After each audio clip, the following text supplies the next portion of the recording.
Hello everyone, welcome back to our YouTube channel Login Aid. Today in this video, I am going to show you how to check room temperature from phone. To check your room temperature from phone, you need some kind of sensors on your mobile phone. You can download different kind of applications to check room temperature from your mobile phone. For this, you can either open Play Store if you are using an Android, or you can open your App Store if you are using your iPhone. I'm going on with my Play Store.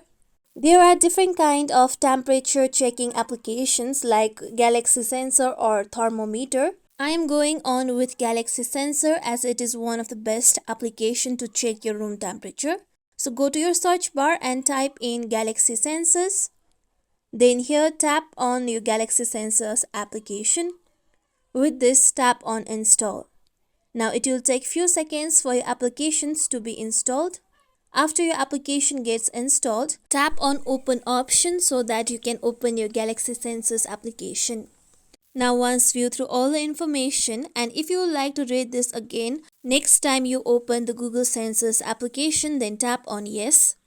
After this, now here you can see the main page of Galaxy Sensors. On the top, you can see temperature, and it is the temperature of your room. Similarly, here you can see humidity, light, pressure, altitude of your room. This is how we can check room temperature from phone. This is it for tutorial everyone. Hope this tutorial was helpful to you all. If you liked today's tutorial, make sure you like, share, subscribe to our YouTube channel for more tutorials like this. Thank you for watching.